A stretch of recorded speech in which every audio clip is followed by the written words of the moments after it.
नमस्कार, बात तो चुभेगी देख रहे हैं आप। मैं हूं आपके साथ पूजा। आज लेकर आई हूं वो बात जो सबसे ज्यादा कांग्रेस पार्टी को चुभेगी। सोनिया गांधी और उनके बेटे राहुल गांधी के दिल पर लगेगी, क्योंकि अब ये दोनों मां बेटे जॉर्ज सोरोस के साथ रिश्ते को लेकर बुरे फंस गए हैं। पहली बार बीजेपी हमलावर नजर आ रही है। इस बार तो बीजेपी ने आक्रामक रूप धारण कर लिया है। संसद का शीतकालीन सत्र चल रहा है और पिछले कई दिनों से लगातार संसद में बीजेपी के बड़े बड़े नेता सोनिया गांधी, राहुल गांधी की पोल पट्टी खोल रहे हैं। कांग्रेस पार्टी अडानी अडानी का राग अलाप रही है, तो बीजेपी ने जॉर्ज सोरोस का मुद्दा उठाकर कांग्रेस की मुसीबत को काफी ज्यादा बढ़ा दिया है। ध्यान देने वाली बात यहाँ पे यह है कि कांग्रेस तमाम बातें तो बोल रही है, लेकिन इस बात से इनकार नहीं कर पा रही कि सोनिया गांधी और जॉर्ज सोरोस की संस्था का आपस में कोई संबंध नहीं है। राहुल गांधी भी जॉर्ज सोरोस के नाम पर चुप्पी साध रखे हैं। तो आखिर संसद में क्या कुछ चल रहा है? संसद में कैसे मचा है जॉर्ज सोरोस के नाम पर हंगामा?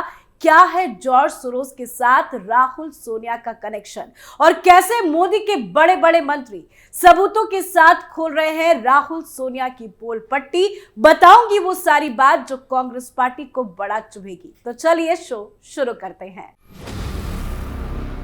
एक बात तो तय है कि जॉर्ज सोरोस के मुद्दे पर कांग्रेस पार्टी पूरी तरह से घिर गई है। संसद का शीतकालीन सत्र चल रहा है। विपक्ष तो रोज अडानी अडानी का राग अलाप ही रहा है, लेकिन इस बार बीजेपी जबरदस्त हमलावर है। बीजेपी हर दिन जॉर्ज सोरोस के साथ क्या है सोनिया राहुल का कनेक्शन, उसको लेकर सवाल पूछ रही है। जो रुख बीजेपी का नजर आ रहा है, इससे पहले कभी नहीं देखने को मिला, और यही कांग्रेस की मुसीबत भी बन गई है। संसद में किरण रिजिजू, जेपी नड्डा, निशिकांत दुबे, सुधांशु त्रिवेदी से लेकर धाकड़ पीएम मोदी के सभी सांसद एक के बाद एक खुलासे कर रहे हैं। सोनिया गांधी के सामने ही उनको बिठाकर उनसे सवाल पूछ रहे हैं। संबित पात्रा ने भी कई बार प्रेस कॉन्फ्रेंस करके कांग्रेस की पोल खोली है। तो संसद में मोदी के सांसदों का तगड़ा भाषण आपको आगे सुनाएंगे। कैसे की जा रही है कांग्रेस की घोर बेइज्जती, वो भी आपको बताएंगे। पर शॉर्ट में पहले ये बता देते हैं कि आखिर कांग्रेस पर क्या क्या आरोप लगा है। दरअसल बीजेपी ने आरोप लगाया है कि सोनिया गांधी के जॉर्ज सोरोस के फाउंडेशन द्वारा वित्त पोषित संगठनों के साथ गहरे संबंध है। बीजेपी का दावा है कि इन संस्थानों ने कश्मीर को एक अलग इकाई के रूप में मानने जैसे विवादास्पद रुख का समर्थन किया है। बीजेपी ने दावा किया है कि forum of democratic leaders in एशियाई पैसिफिक यानी FDL-AP फाउंडेशन की सह अध्यक्ष के रूप में सोनिया गांधी की पिछली भूमिका, जितने कथित तौर पर कश्मीर की स्वतंत्रता के पक्ष में विचार साझा किए थे, वो काफी ज्यादा चिंता का विषय है। इसके अतिरिक्त बीजेपी ने घरेलू मामलों में विदेशी प्रभाव के सबूत के रूप में राजीव गांधी फाउंडेशन और सोरोस से जुड़े संगठनों के बीच साझेदारी की ओर इशारा भी किया है। किरण रिजिजू ने पहले ही संसद में कहा था कि हम संसद चलाना चाहते हैं। मैं स्पष्ट करना चाहता हूं कि कुछ मुद्दे राजनीति से प्रेरित है, लेकिन अगर भारत से बाहर की शक्तियां भारत को चुनौती देने और भारत के खिलाफ लड़ने की कोशिश कर रही है, तो ये गंभीर चिंता का विषय है। तो वाकई में चिंता का विषय तो है, लेकिन कांग्रेस पार्टी को देश से क्या लेना देना? ये देश के साथ गद्दारी करते हैं, देश में रह के देश के खिलाफ जहर उगलते हैं। तो चलिए पहले आपको जेपी नड्डा का पूरा बयान सुनाते हैं कि कैसे जॉर्ज सोरोस के मुद्दे पर वो संसद में जमकर गरजे हैं। आपने क्वेश्चन आवर की बात कही है जी, लेकिन उसके पहले मैं एक बात आपके ध्यान में और आपके माध्यम से सदन को ध्यान में लाना चाहता हूं कि पिछले 2 दिनों से हमारे लोग इस बात को उठा रहे हैं कि सोरोस और कांग्रेस पार्टी की वरिष्ठतम नेतृत्व का क्या संबंध है, और सोरोस और सोनिया गांधी, श्रीमती सोनिया गांधी जी का क्या संबंध है। यह देश के आंतरिक और बाह्य सुरक्षा का सवाल है, और यह देश की संप्रभुता पर भी प्रश्नवाचक चिन्ह है। This is a question on the sovereignty of the country. and the major opposition party and the relationship between George Soros should be discussed, because हम आम आदमी के लिए कटिबद्ध हैं और मैं 2 दिन से इस विषय को रख रहा हूं और हमारे लोग उस बात के लिए उद्वेलित हैं, उसकी चर्चा होनी चाहिए। Please take your seats.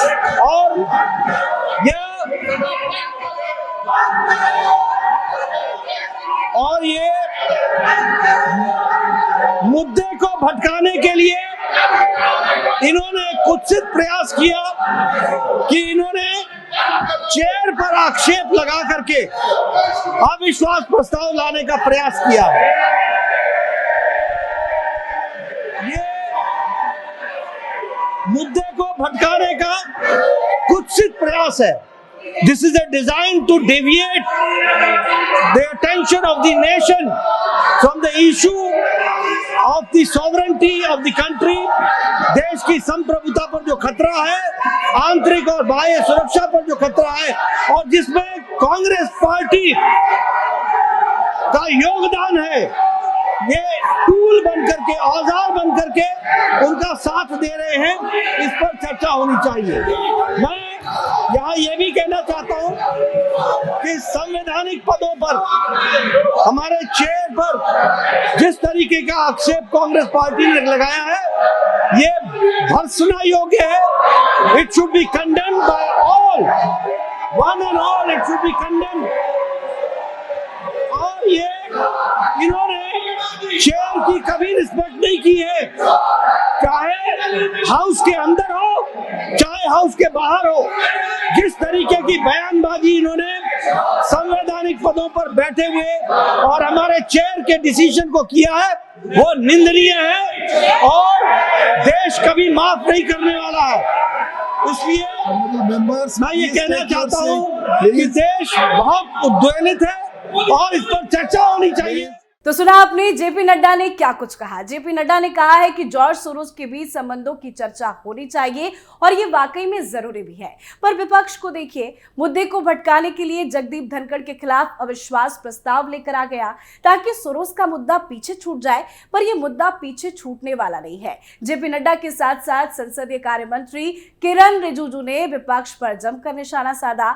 अविश्वास प्रस्ताव को लेकर इंडिया गठबंधन के दलों से जुड़े सांसदों ने राज्यसभा के सेक्रेटरी जनरल को एक प्रस्ताव सौंपा, जिसको लेकर उनका कहना है कि सदन में पक्षपात हो रहा है। राज्यसभा में बोलते हुए केंद्रीय मंत्री किरण रिजिजू ने कहा कि लोकतंत्र में एक किसान का बेटा उपराष्ट्रपति के पद पर पहुंचकर देश की सेवा कर रहा है, लेकिन उसके खिलाफ अविश्वास प्रस्ताव लाया जा रहा है।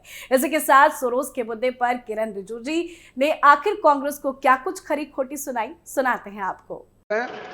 72 साल बाद एक ऐसा किसान का बेटा उपराष्ट्रपति के पद में पहुंच करके इस देश को सेवा करने का काम किया है। इस राज्यसभा सदन का सभापति के रूप में पूरा देश देख रहा है किस तरीके से उपराष्ट्रपति महोदय ने इस सदन का गरिमा को रखा है। और हम शुरू से देख रहे हैं कि विपक्ष के लोग ना लोकतंत्र को मानते हैं, ना चेयर का गरिमा को ध्यान रखते हैं। आप लोगों ने, मैं नाम लेकर कह सकता हूं, टेलीविजन में बाहर जाकर के पब्लिक के सामने में उपराष्ट्रपति का नाम लेकर के आप लोग बेमतलब से आरोप लगाते हैं। आप लोग इस सदन का सदस्य होने का लायक नहीं है। आप चेयर को अगर इज्जत नहीं दे सकते हैं तो इस सदन का सदस्य होने का कोई अधिकार नहीं रखते हैं आप। हम लोग सब कसम खा के आए हैं, शपथ लेके आए हैं, इस सदन का सदस्य का और सरकार में मंत्री के रूप में हमने शपथ खाए हैं इस देश का सोवरेनिटी का, इस देश का यूनिटी को रक्षा रखने के लिए हम शपथ लेके आए हैं। उपराष्ट्रपति का पद को, उपराष्ट्रपति का गरिमा को अगर आप लोग अटैक करेंगे तो हम बिल्कुल बचाव करेंगे और आप लोगों का जो इंटेंशन है इसको हम कामयाब नहीं होने देंगे। आज जब सोनिया गांधी जी और सोरोस का लिंक का जो नाम आ रहा है, हमने ये लिंक नहीं किया है, ये रिपोर्ट हमारा नहीं है। अंतरराष्ट्रीय जगत में, पूरा दुनिया में रहा है। कांग्रेस का नेतृत्व और सोरोस का OCCRP का जो लिंग है, ये देश के सामने में है। शर्म आना चाहिए आप लोगों को। देश के विरोध में काम करने वाले, भारत के खिलाफ काम करने वालों के साथ आप लोग तालमेल में रहते हैं। जो जॉर्ज सोरोस बोलते हैं, आप लोग भारत में वही भाषा बात करते हैं। हम लोग पूरे इस सदन में जितने भी मेंबर हैं, हम लोग भारत के नाम में एक साथ यूनिटी खड़ा करना चाहिए। आप भारत विरोधियों के साथ खड़ा रहते हो, आप भारत को नुकसान पहुंचाने वाले के साथ में खड़ा रहते हो, और फिर आप चेयरमैन के खिलाफ में नोटिस देते हो। ऐसा चेयरमैन मिलना मुश्किल है। हमारा आदरणीय जगदीप धनखड़ जी एक ऐसा नेता है जो इस पद में रह करके भी और इस पद के बाहर भी हमेशा किसानों के लिए बात किया है, हमेशा गरीब तबकों के लिए बात किया है। इस देश को, संविधान को, हमारे देश का जो संविधान है, इसको रक्षा करने के लिए हर समय उपराष्ट्रपति जी ने पहल किया है। हम लोग गर्व है आदरणीय जगदीप धनखड़ जी राज्यसभा चेयरमैन के रूप में इस कुर्सी पे आसीन है। हम लोग फक्र महसूस करते हैं, और चेयर के खिलाफ कोई भी आप लोग काम करेंगे, इस तरह का नोटिस देने का नाटक करेंगे, हम लोग इसको कामयाब होने नहीं देंगे। और पूरे कांग्रेस पार्टी माफी मांगना चाहिए। सोरोस और कांग्रेस नेतृत्व के बीच में क्या रिश्ता है, वो रिश्ता जो है सदन के सामने में आप लोग बताइए, और देश के सामने में माफी मांगना चाहिए। मैं सर ये कांग्रेस पार्टी और उसके साथियों का जो हरकत है, उसका मैं खंडन करता हूं सर। तो फुल फॉर्म में मोदी के मंत्री संसद में नजर आ रहे हैं। इस बार कांग्रेस की हवा टाइट है। निशिकांत दुबे से लेकर सुधांशु त्रिवेदी तक ने जबरदस्त भाषण दिया है। सबूतों को दिखाकर कांग्रेस से सवाल पूछा जा रहा है, पर कांग्रेस पार्टी ने चुप्पी साध रखी है। तो संसद के बाहर संबित पात्रा भी कांग्रेस की मुसीबत बढ़ा रहे हैं। संबित पात्रा ने प्रेस कॉन्फ्रेंस के दौरान आरोप लगाया कि सोरोस और गांधी नेहरू परिवार के रिश्ते को लेकर संसद में जो मुद्दा उठाया गया है, कांग्रेस उससे ध्यान बटाने के लिए ही उपराष्ट्रपति के खिलाफ नोटिस लेकर आई है। पात्रा ने यह भी कहा कि एक तरफ संविधान पर चर्चा की बात चल रही है, भारत का संसद आगे बढ़ रहा है, वहीं दूसरी ओर एक बात स्पष्ट हो रही है कि कांग्रेस के मन और कर्म में कहीं भी संविधान के प्रति सम्मान का भाव नहीं है।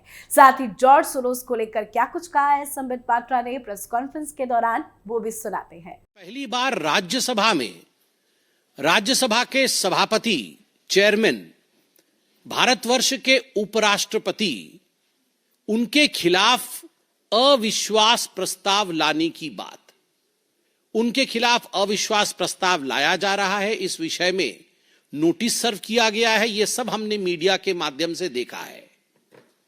आप जरा सोच के देखिए, इस पूरे सदन में और सदन के बाहर भी जिस प्रकार गांधी नेहरू खानदान का सोरोस के साथ किस प्रकार एक संबंध है, और उस संबंध के विषय में आज हम और भी बात करेंगे, मगर सोरोस फाउंडेशन से पैसा लेकर देश को अस्थिर करने की जो षड्यंत्र है, उसमें सोनिया गांधी, राहुल गांधी और पूरा गांधी नेहरू परिवार उसमें संतृप्त है, संलिप्त है। जब इस विषय को पार्लियामेंट और पार्लियामेंट के बाहर उठाया गया, तो आनन फानन में कहीं न कहीं विषय को डाइवर्ट करने के लिए, कहीं न कहीं इस विषय से अपने आप को दूर करने के लिए, भटकाने के लिए माननीय धनखड़ जी के खिलाफ एक नो कॉन्फिडेंस मोशन लाने का प्रस्ताव कांग्रेस और उनके कुछ घटक दलों ने लिया है। तो संसद में सियासी तापमान प्रचंड है। शुरुआती 6 में से 5 दिनों की कार्रवाई हंगामे की भेंट चढ़ने के बाद कामकाज पटरी पर लौटा तो था, लेकिन दोनों ही सदन फिर से बेपटरी हो गए। लोकसभा से राज्यसभा तक अडानी मुद्दे पर विपक्ष आक्रामक है, तो वहीं अब दोनों सदनों में ट्रेजरी ब्रांच भी फ्रंट फुट पर आ गया है। संसद में अडानी मुद्दे से शुरू हुआ संग्राम अब जॉर्ज सोरोस पर आ गया। कांग्रेस पार्टी बुरी फंस गई है। जिस तरह से बीजेपी सबूतों को दिखाकर सवाल पूछ रही है, उससे कांग्रेस पार्टी बौखला गई है। ये बात कांग्रेस को बड़ा चुभ रही है। इस पर आप अपनी राय कमेंट करके जरूर लिखिएगा। देखते रहिए कैपिटल टीवी। नमस्कार।